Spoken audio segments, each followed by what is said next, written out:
আসসালামু আলাইকুম। আমি চিকিৎসক Golam Mostafizur Rahman, local medical assistant, general physician, নবজাতক ও শিশু রোগী প্রশিক্ষণ। আজকে যারা আমার ভিডিও দেখছেন প্রত্যেককে জানাই আমার হৃদয় নিংড়ানো অভিনন্দন ও শুভেচ্ছা। আমার YouTube channel health BD, Facebook page health BD এর পক্ষ থেকে সবাইকে অভিনন্দন ও শুভেচ্ছা। আজকে আলোচনা করব আমি অর্শ রোগ নিয়ে, অর্থাৎ যাকে আমরা বলি পাইলস। আসলে এটা বলতে গেলে অনেক বড় হয়। আমি সংক্ষিপ্ত বলি, যকৃতের অকার্যকর অবস্থা, মানে ঠিকমতো কাজ করে না। যকৃত মানে কলিজার ঠিকমতো কাজ করে না, এবং যাদের কোষ্ঠকাঠিন্য বেশি এবং যাদের পুরাতন আমাশয় আছে, এর কারণে এই রোগটা হয়ে থাকে। মলদ্বারের শিরাগুলি ফুলে ওঠে পায়খানা করার সময়, যাদের কোষ্ঠকাঠিন্য আছে।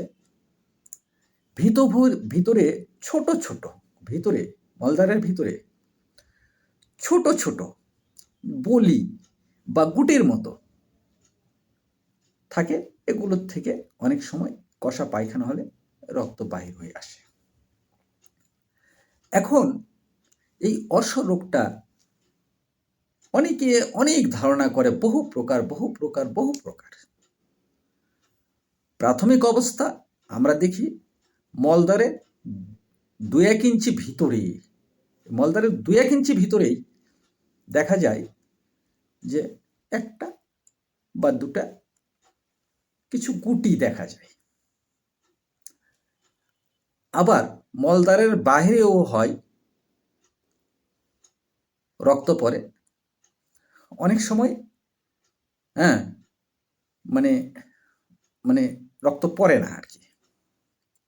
আর তৃতীয় স্তরে দেখা যায় মিশ্রিত বুলি, অর্থাৎ গুটি, মিশ্রিত গুটি ভিতরে অবস্থান করে।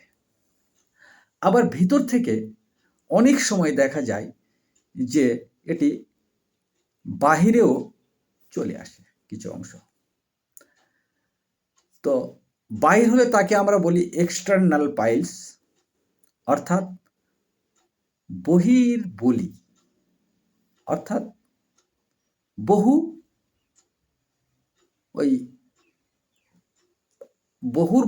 বহুর বলি মানে বহু কুলি।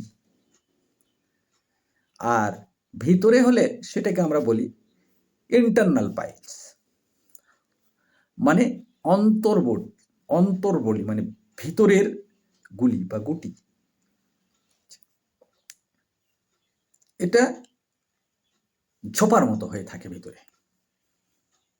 তবে এটা বাহিরে বাড়ালে তাকে সবসময় পরিষ্কার পরিচ্ছন্ন রাখতে হবে, এবং তাকে পর্যাপ্ত পায়খানায় যখন যাবেন উনি পায়খানা করতে, তখন মানে পায়ুপটটা 3-4 বদনা পানি দিয়ে অথবা জল দিয়ে পরিষ্কার করতে হবে।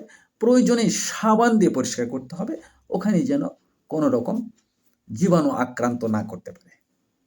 যদি জীবাণু আক্রান্ত করে বা বেশি পর্যায়ে দেখা যায় যে এক্সটার্নাল, যেটা বাহির হয়ে গেছে, সেখান থেকে রক্ত বাহির হয়, এটা খুব খারাপ লক্ষণ। এতে ক্যান্সারেরও সম্ভাবনা থাকতে পারে। এই জন্যই সবসময় পায়খানা নরম রাখতে হবে এবং তার স্বাভাবিকভাবে একজন অভিজ্ঞ চিকিৎসকের কাছে গিয়ে অবশ্যই চিকিৎসা নিতে হবে। এটাই হলো কর্তব্য। এই আশাবাদ ব্যক্ত রেখে আপনারা সুস্থ থাকুন, ভালো থাকুন। হেলথ বিডি ইউটিউব চ্যানেল এবং হেলথ বিডি ফেসবুক পেজ এর পক্ষ থেকে আবারও সবাইকে অভিনন্দন, শুভেচ্ছা। আপনারা ভালো থাকুন, সুস্থ থাকুন, আল্লাহ পাক হায়াত দারাজ করুক, এই আশাবাদ ব্যক্ত করে শেষ করলাম। আসসালামু আলাইকুম, আল্লাহ হাফিজ।